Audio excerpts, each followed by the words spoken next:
For the record, we may or may not make some mouth noises that may or may not cause your panties to get into a bunch. You know what? That's your problem, not mine.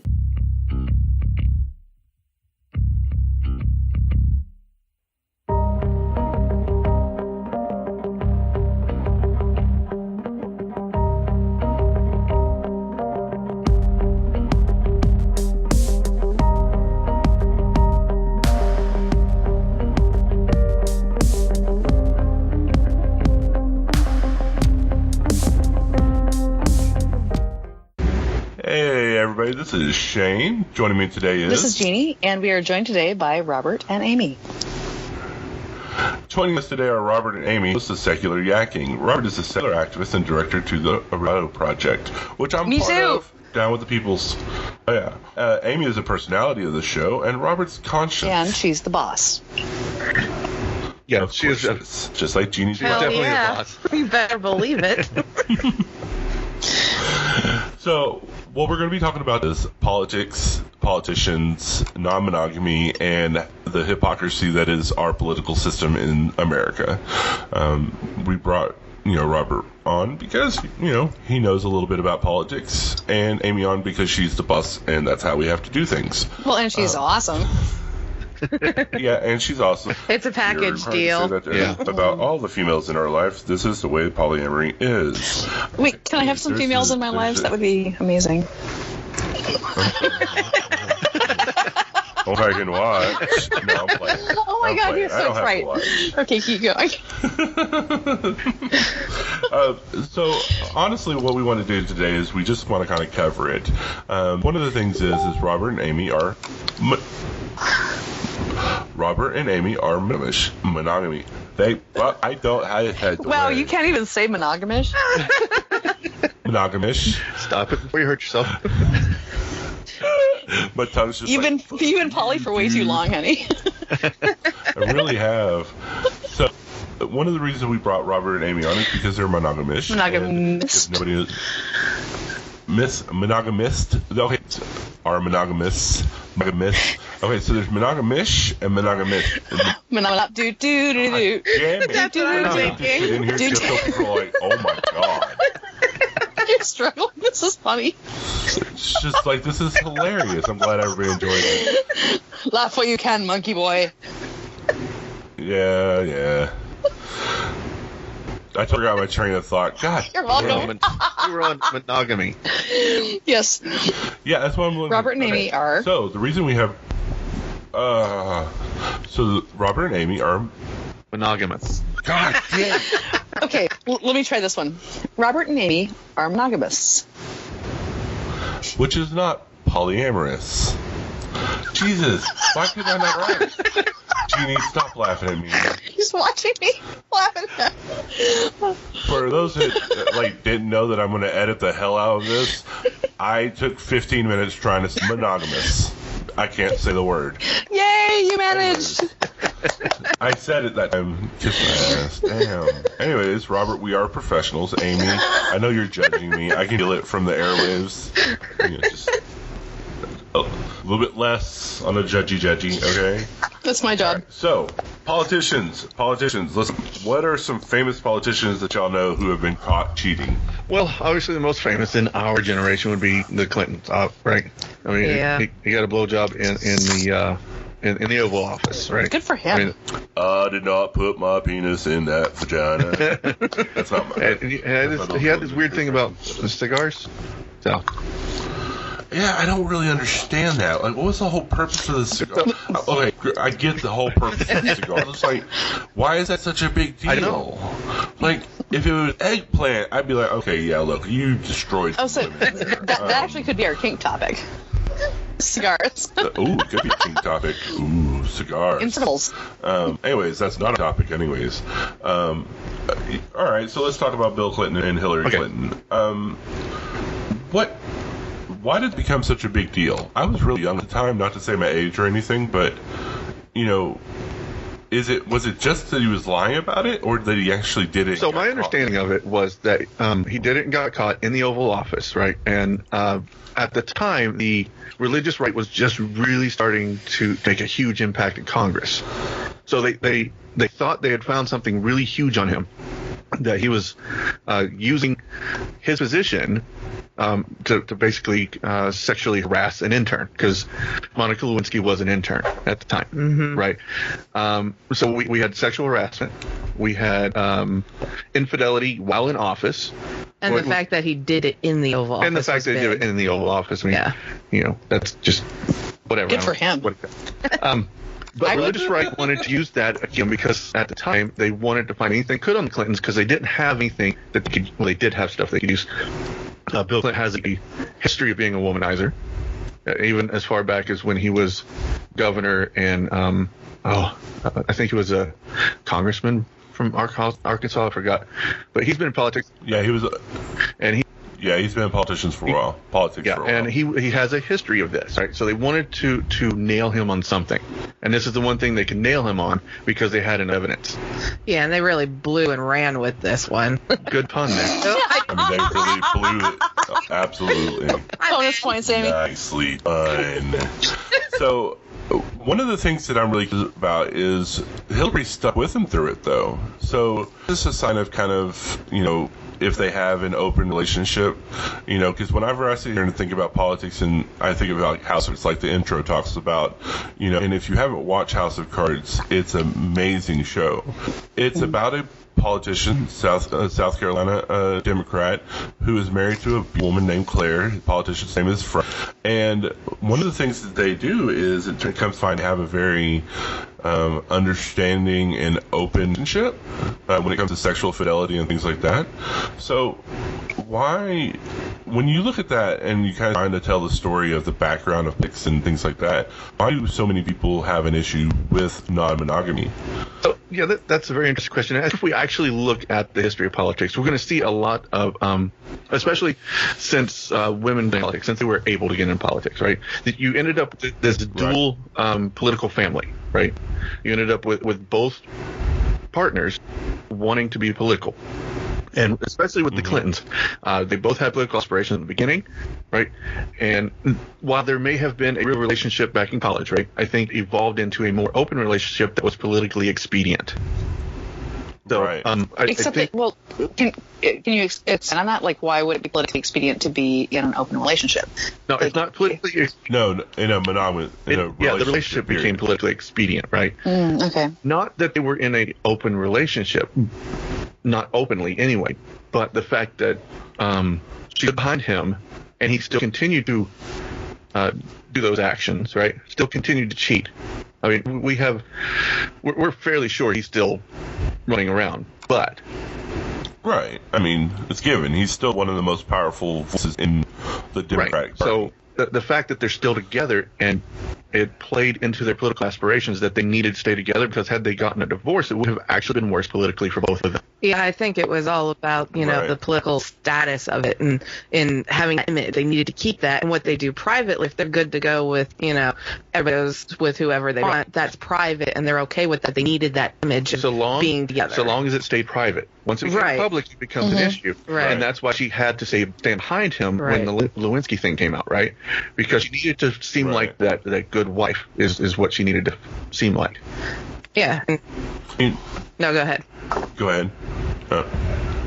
But if you look back in her political history, you kind of touched on it a little bit. You look at John F. Kennedy. You look at Franklin D. Roosevelt and his wife Eleanor Roosevelt. You look at these political figures in history where they had a similar relationship, where it was politically them to have a what seemed like a normal nuclear family, but they did these things that a lot of people considered immoral. Cheated, and that's air quotes around cheated, on their spouses. Really, the crime was that they got caught cheating on their spouses. Why not kind of bring about a normal of this type of relationship instead of hiding behind, vanity, moral, monogamy is a normal? Why hide behind that instead of being out open about it? We are polyaskery. Askery, Polyaskery. You can find us at Polyaskery pretty much anywhere. Try polyaskery.com. That will lead you, among other places, to our Facebook page, our blog, our Twitter, and our Patreon. Polyaskery. We are here. Join us, but only with the consent of all the people involved. Honestly, I think it has to do with tradition. It does. There's a lot of that. A lot of people are so traditional, and they just can't get past the point. If the couple itself that's involved is okay with it, let it be. And people just can't quite grasp that because of being so traditional in their ways. Yeah, so my view on like the Clinton issue was I don't really care. Exactly. You know, what they do in their private lives, and as long as it doesn't affect him being president and the decisions he makes as a president, have at it. I don't give a shit. Right? Yeah, really. Yeah, exactly. But if you look at this is actually something that goes way beyond just American politics. I mean, people in power have been doing this forever. Mm-hmm. Having lovers, you mean? Yeah. Having mistresses, having concubines, right? Mm-hmm. And it was always acceptable for the people in power to have concubines, right? I mean, Franklin, Jefferson. Yeah. Even back, if you go back to biblical times, I mean, Solomon, what did he have, right? Right. Wait a minute. I mean, right. Or like that. It was he was seen as a great person. But then you get into this. What changed, I think, was when religion changed. So Christianity changed to this moral righteousness. Holy rollers. Yeah, when that came in and changed the way we look at marriage and relationships, because a lot of times before that, marriage wasn't a huge deal. It was sort of a convenience thing. Yeah, it was arranged by parents for their convenient for fathers. who? Well, I mean, for fathers and mothers and brothers. Well, it became convenient. Women really didn't have it became convenient mostly for child rearing. Is or what the it became men. Convenient for, right? And of course the men, right? Thank you. And convenient for the patriarchal society to own your woman. And it was profitable for the men as well. Generally, yes. Mm-hmm. I mean, exactly. That's gold. I will give you 3 and a camel for your daughter. Well, you joke. That's actually that's legit. Well, no, I'm not joking. That's the funny part. That's the sad part. I have to kind of agree. Yeah, the sad part.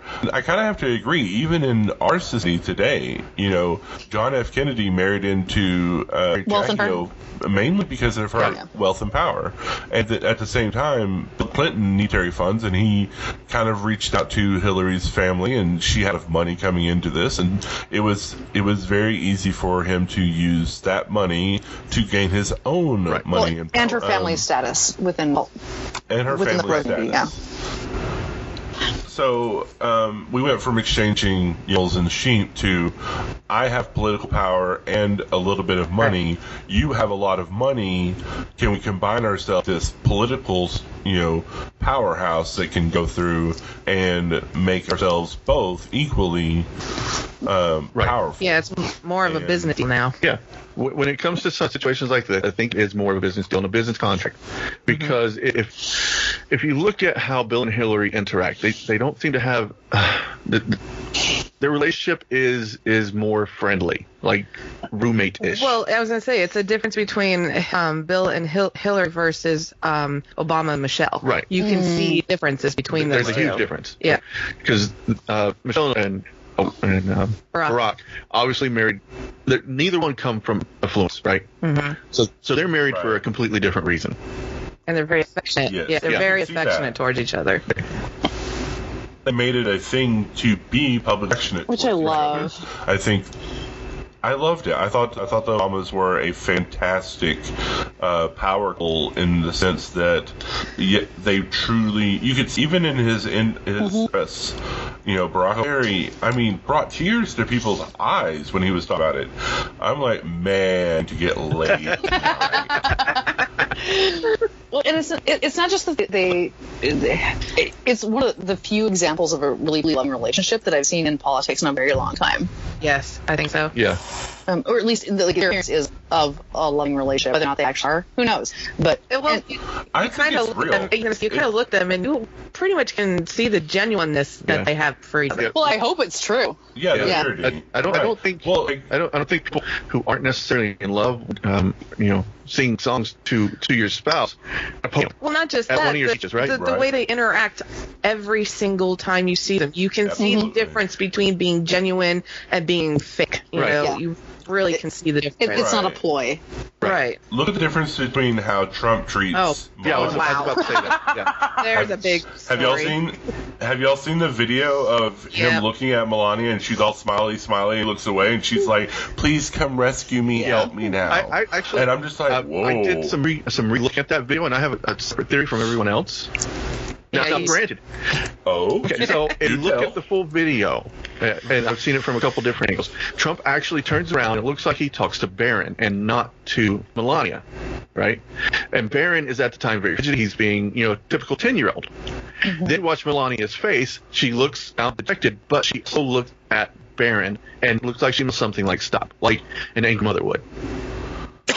And sister also okay. Now I have to go back and look at that video. Ivanka, is that her name? The sister, whatever the sister name is. She frowned at the same time Melania did. Right. So at whatever Trump said. I'm not saying that he's not what people are starting to portray, because she was so concerned about Barron. But at the same point, though, if you watch them do the dance the day before, she looks terrified. I agree. Oh, and I saw that too. I was just like, she does not look like happy there. He just stepped on her toe 14 times? Yes, he did. She actually looked afraid.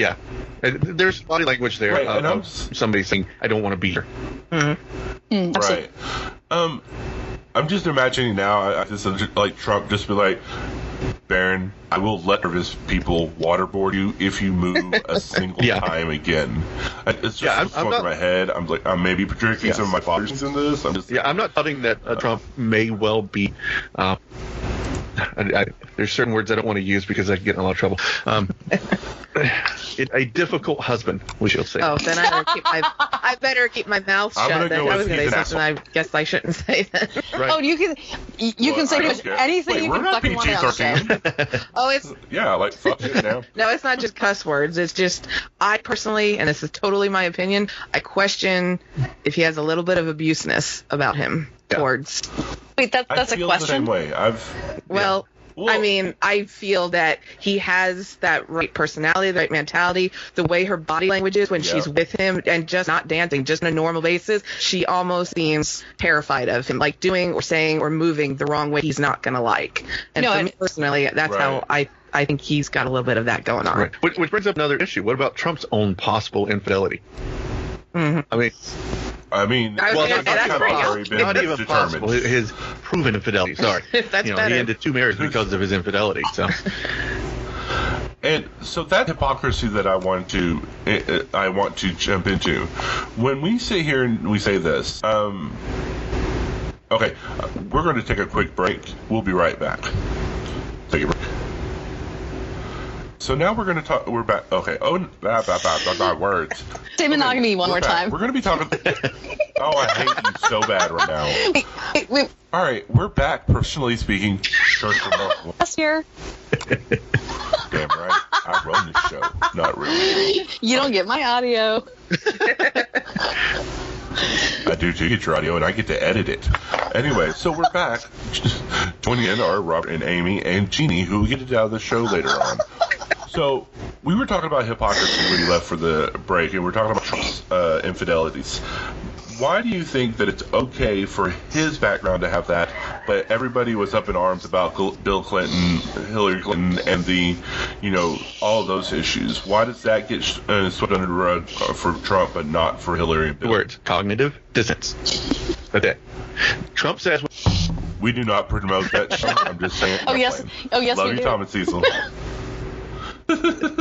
No, I got you. Cognitive distance. Go ahead. Sorry. I'm sorry for interrupting you. Trump ran as a Republican, right? He said what the Republicans wanted him to say.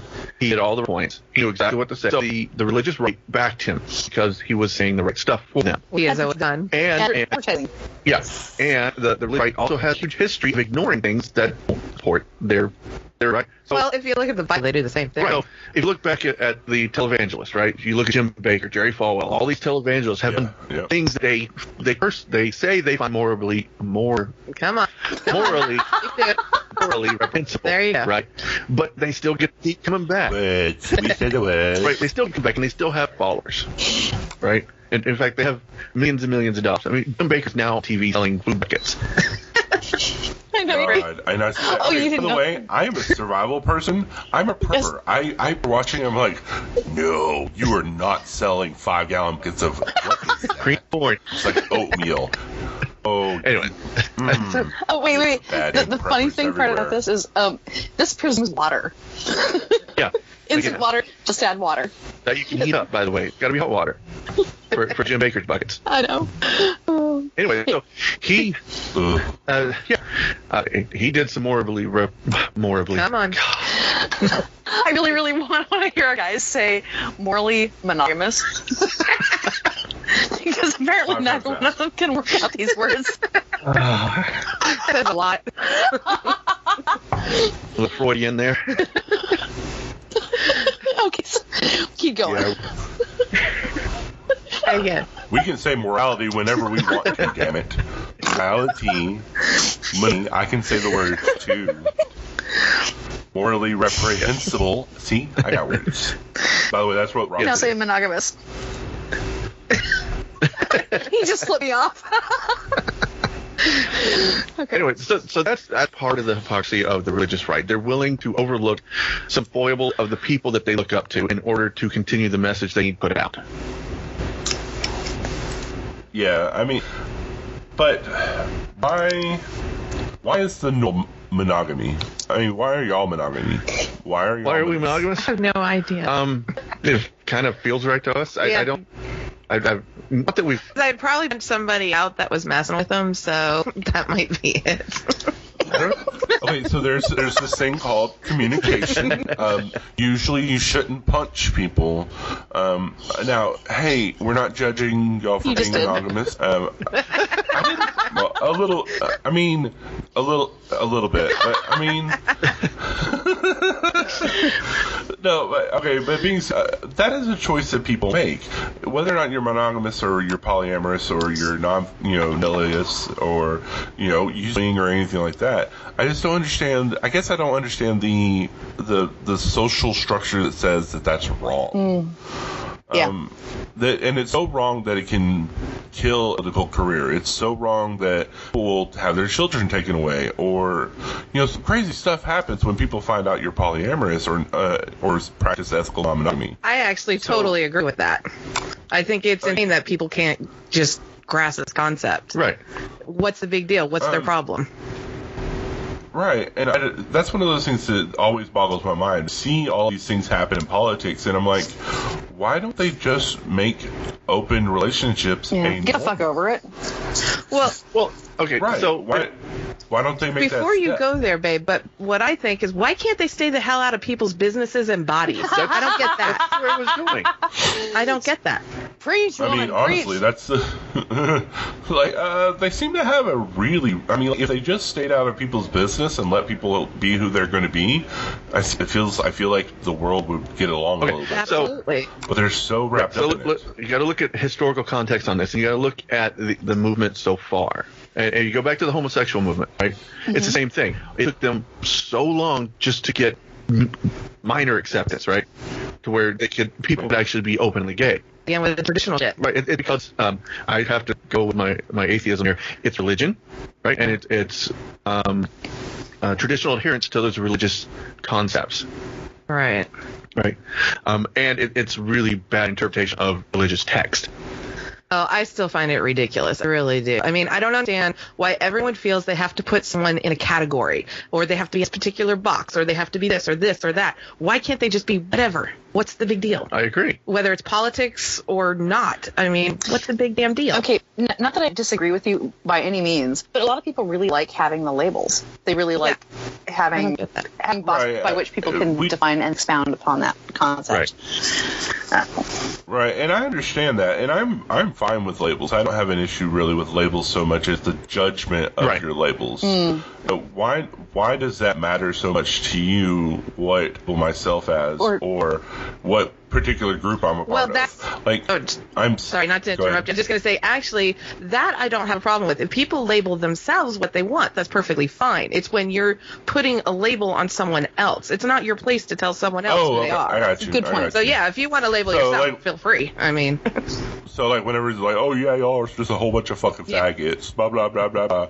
Well, why are you judging me, dude? What is your point of doing that?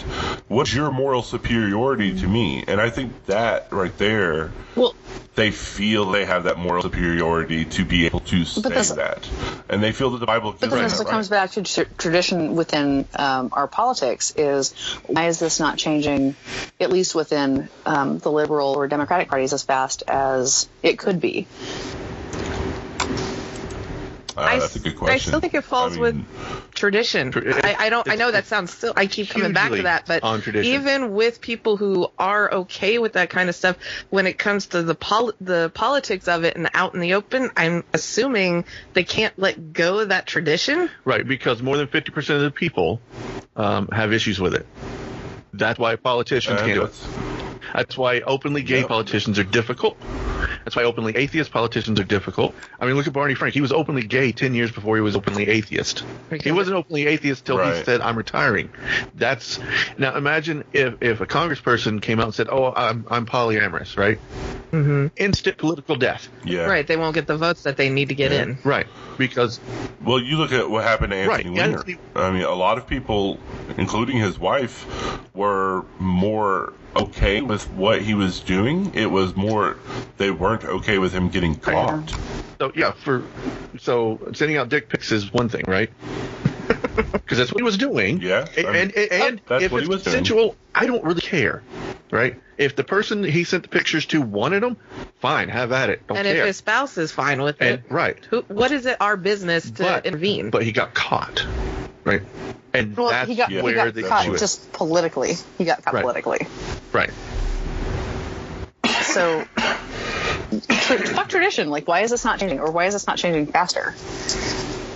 Yeah, I mean, more people like us aren't running for office saying, I'm openly polyamorous, atheist, I worship the devil, and that was well, nobody will do that, I also think part of the problem is the ones that aren't getting the votes and the notification to get to the positions that they need to get to be known. And I think, so the ones that are okay and open about it, you're not hearing as much about them because they're not to the top because of this blockage that they're facing. So is it part of it just then us as a community just not supporting each other, or not getting the word out that, like, hey, this is a person that actually has our values in mind?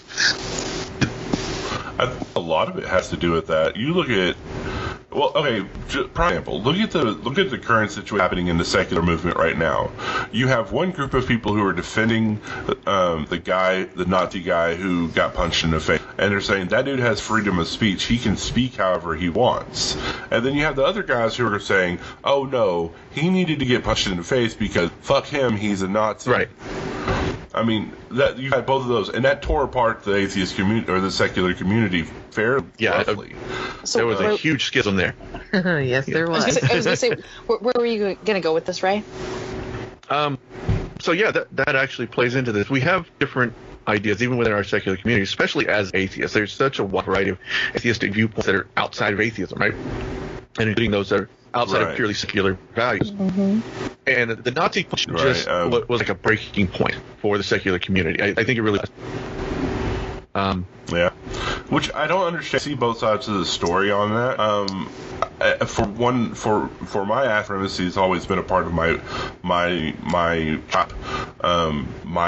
seeing my family being a part of it. Up near an all-white school because the sheriff didn't allow black people to move in the area, nor Hispanics, nor Chinese, nor Jews. Now, growing up in that environment, you would think I'd grow up being xenophobic, KKK member, and I have family that is, but at the same time, I'm appalled by it. Right. I don't understand it in the sense of why is this still a thing? It's 20. Yeah. actually find it surprising it's still a thing. I really do. That Nazis still exist? Well, no, just the whole why can't we all just get along kind of thing, you know? Yeah, that I mean, everybody is still going on the racist card. I'm like, really? That's like so old. And that's my thing. I'm like, why does the freedom of speech, why does the First Amendment give a person the right to speak out and say hateful, hurtful, like threatening messages to other people of a different caste, a different system, a different ethnicity, a different religion? Why does that give you the ability to do that? And you feel like it protects you from social repercussions of what you're doing. I don't think the First Amendment protects you from social repercussions of what it doesn't. Saying. And a lot of people sit here and disagree with me, and they say, no, it does. And I'm pushing back going, no, it doesn't. It just says government can't tell you what you can and can't. Before we go down too far a rabbit hole in this, I'm gonna give my opinion on this. One, I don't think it's necessarily okay to punch a Nazi. Okay, I want to punch Nazis, trust me, right? But I don't think physical assault is a proper way to handle that just yet. However, I am in favor. Just yet. Okay. However, I am in favor of deplatforming these guys, right? I am in favor of protesting them wherever they show up. I am in favor of forced silence by our voices, right? You mean as the people? No, when you say that you're okay with them being deplatformed, are you in favor of what happened in Berkeley just recently, where they kind of destroyed property and lost their shit whenever Milo, Yuppie Boy was coming on stage? Again, I'm not in favor of violence in general, right? Well, no, this wasn't violence. It was just destruction of property. Well, I'm going to caveat on that and say also explain forced silence. Okay, so forced silence is exactly what happened in Berkeley. They forced the hand of the college and said, you need to not let this guy speak. Right? And then it turned into a bit of a riot with property destruction, right? So while I don't necessarily agree with property destruction, there is a point where property destruction is one of the final resorts. Right before violence is about to come exactly. on the streets. Like, Martin Luther King says it best, though. I mean, he's like, if you do not listen to the voice of the people, the riots will occur. Right. Violence will occur. Yep. That's their voice. If you don't listen to them, then they're going to yell louder. They're going to act louder. They're going to do louder. And kind of how that happens. But people are vilifying them left and right for doing these protests. Right. I agree with the protests, and I think the protests are very valuable. Yes. And that's my position on that. Yeah. That's why I had such an issue with it, is that there were people who wanted to say, no, you shouldn't petition because those petitions could be turned back around on us. I don't give a shit if they get turned around back on us. When you feel you have the moral position, doing a protest is the proper thing to do. Well, I also don't think that you should just not do something because of something that might happen in the future that could come back on you. Right. You don't just quit fighting. You keep going and deal with the crap as it comes. Right. Because you just quit, eventually you'll never get there. Right. It is your moral responsibility to stand up, to do what you can. As an American citizen, it is incumbent on you to make sure that your voices are heard. Exactly. Yes. Oh, yes, definitely. So there's not a really easy way to segue this, but we need to segue towards actually talking about what we originally were talking about. So, all right. So now that we've talked about the political stuff and gone off on one tangent, fuck Nazis and the white supremacists. So let's circle back around and let's talk about non-monogamy. Okay. Do you think that that's a movement that needs to be? Do you think it's a movement that needs to kind of move forward a little bit in the United States? Is non-monogamy staying out of people's business, just kind of letting people do what they will and things, or live and let live kind of mentality? Absolutely. Definitely. What happens in people's personal relationships is their business. And as long as everyone is on the same path, on the same chain and everything, what's the problem? Right. I mean, I think one of the difficult aspects of that is there's, don't take this the wrong way, and I'm using y'all as an example, is there's a lot of monogamy people. there's a lot of people who are monogamous who don't speak out because they feel like it's their bailiwick. Yeah, it's an issue that they should deal with. If y'all were to see some kind of movement like this where a family was being persecuted for being polyamorous, would you encourage others to step into that space and say, this isn't my issue, but I support them in this issue? Absolutely. And I'll give you an example of how that happens for me. And it's the transgender movement, right? Mm-hmm. I am vehemently against any regulation that would restrict the rights of transgender people. In fact, that's one of the few things that will cause me to cuss in public. Which he did. Okay. Right. In that same situation, I feel the same way about polyamory rights, right? Even though I'm not necessarily polyamorous, I know there are people that are, and they deserve the same rights as everybody else. Well, and the same goes for transgender or anyone. Just because you're not the same thing that they are doesn't mean that they don't matter, and it doesn't mean that they shouldn't have the rights that everyone else has. Right. I actually, honestly, I find it ridiculous that we even have to debate this issue. Right. That this is even a problem. What is the problem with everyone accepting people for who they are? What does that matter? Let them be. Who cares? I'm an admitted social justice warrior, and with that comes certain responsibilities, right? It is. Wait, hold a second, Robert. Hold on a second. Is there a cape involved? I want to. Oh, I wish. Oh wait. Well, not just that, but how much of a social justice warrior is being on Facebook tone policing people? Like, I mean, how much do you dedicate your life to that part? No, I'm playing. Every joking. Damn minute. No. So my just that was not as funny as I thought it would be. By the way, I thought it was. No, it really wasn't. But no. Whatever. Anyways, yeah. So social justice warriors get a bad rap, right? We're vilified as being snowflakes, and but winter's. Sorry, just nerd. Right, and like I was saying, being a social justice warrior, certain things I have to. My conscience tells me there's certain things I have to do, and standing up for others' rights, even though I'm not affected by those, is one thing that is really, really important to me. Right. When we had the gay marriage issue out here in Washington, people are like, "You're not gay. Why do you care?" I'm like, because there are gay people, and they want to get married. Thank you. Right. I mean, that's it. Why else would I be? Why wouldn't I be interested in that if I'm for social rights for everybody? I think that they actually fought the wrong battle, but that's a whole other diatribe. Yeah. My thing is African American people and people of color, I'm neither of those. I'm a white dude, right? I've got a privilege. I'm going to use my privilege as much as I can to say you can't infringe upon their rights to be a human being. Exactly. That's my word, not yours. What I feel my role is. I don't have a whole lot at stake in that. Right. I've got two mixed kids. That's my stake. But at the same time, even if I didn't have two kids who were mixed, I would still sit here and say my white privilege says that they have the right to be a human being, you cannot take away from that. That's entirely my situation. So that's what I use my white privilege for. Power to people. Glad you didn't say something else. So it was so close. Wow. Want to hear all of our guest kinks?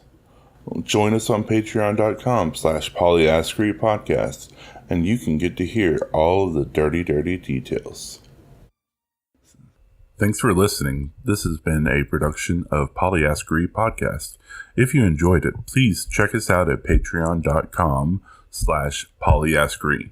If you want to give to us and think that we're worth it, please donate $1, donate whatever you want, or share our links and let everybody else know about us. You can find us at polyaskery.com, at Polyaskery on Twitter, or you can look us up on Facebook. Thank you so much, everybody. Y'all have a great day.